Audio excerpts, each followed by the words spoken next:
Oh, you can come in closer. Please, come in closer. Okay? No, come in closer. Closer. No, you're all right. Closer. No, that's too close. Go away. Go away. That's better. No, that's fine. That's fine. All right. Now, I've got you all here. First of all, let me introduce myself to those of you that I've not met before. My name is Les Davis. I'm currently the president of the Mendip Society. Chair of the Mendip Society is Tina Bath. Wherefore art thou, Tina? Hiding somewhere. Now there she is over here. Both of us ex-Mendip wardens, so it's rather fitting for us, you know, to be involved with the society and everything that goes on with it. And it's a very, very active society. And I'd like to welcome those who come for quite a distance today to come to the dedication of this bench. It's dedicated to Paul Harley and also Dorothy Sage, but there are other people that have become involved with this. And I'm going to say a few words, and then what I want to do at the end is I want to hand over to Anne, who's going to talk more about Paul, because she knows him better than anybody else. She was married to him. I don't think so. All right. Now, can you? I've got a microphone. I can up the volume a little bit. I have a voice that carries. Yes. The wind is blowing. Absolutely right. Yes. So yeah, let me talk a little bit about Paul, really, because we remember him when we were wardens as the chairman of the Mendip Society. Always at the partnership meeting, putting forward the point of the society.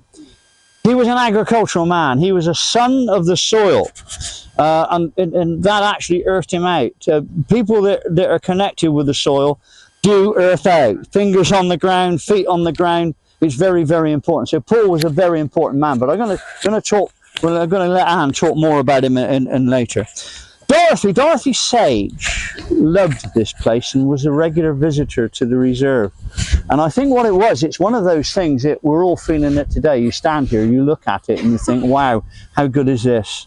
What life is this if full of care? We have no time to stand and stare. No time to stand beneath the boughs and stare as long as sheep and cows. W.H. Davis, the start of his poem.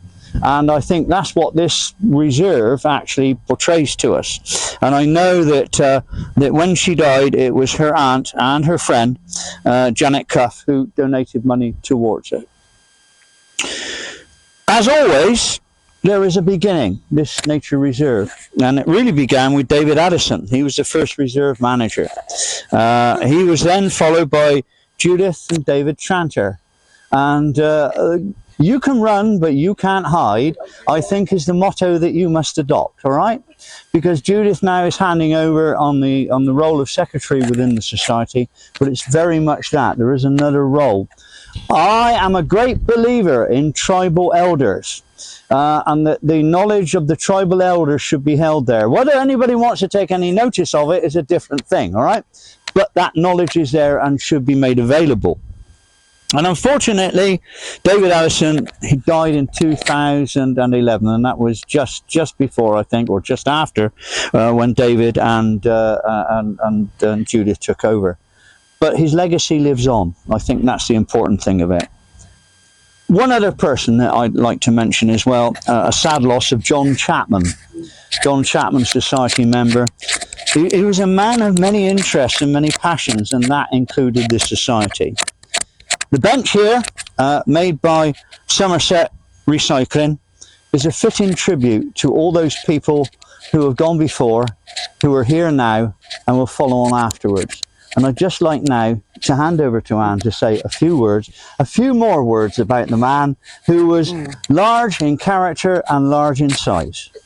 Yeah, he was, wasn't he? Yes, you could say that. And he was certainly a man of the earth, and I think it was when at his funeral, and I thought, well, what are we going to do? What songs and whatever we're going to do? Because he certainly wasn't a religious man. And I came up with Frank Sinatra, Doing It My Way, and I think that sums up Paul in every way. He did it his way. He wouldn't conform to anything, and I suppose that was his strength. And I know he was passionate about so many things, and it was all to do with the earth, and it was all to do with the strawberry line and the Somerset Circle, which is starting off now, which he'd be absolutely delighted with. And the sadness to me was towards the end of his life that he couldn't get out to do any of these things, and he got very frustrated about that, because he still had a lot in his brain that he wanted to actually be able to say. Not that everybody wanted to listen to it, but I mean, you know, it was there, and so he's got me to carry on with it. But it didn't only have an effect on Paul, and I was talking to Les just now. Paul's sister, whom he was very close to, died sadly in November, and you know, thank goodness it was before he didn't know anything about it, obviously, because he would have been heartbroken. She was so supportive to him, and she lived in New Zealand. Every time she used to come over here, they used to come up here when he was fit, and they used to sit here, and it meant an awful lot to them. And I said to Les, what I would like to do in memory of her as well is to get another seat with her name on it here, and you know, because it was so important to them and her family in New Zealand. And I mentioned it to them this morning. I said, well, what do you think about this?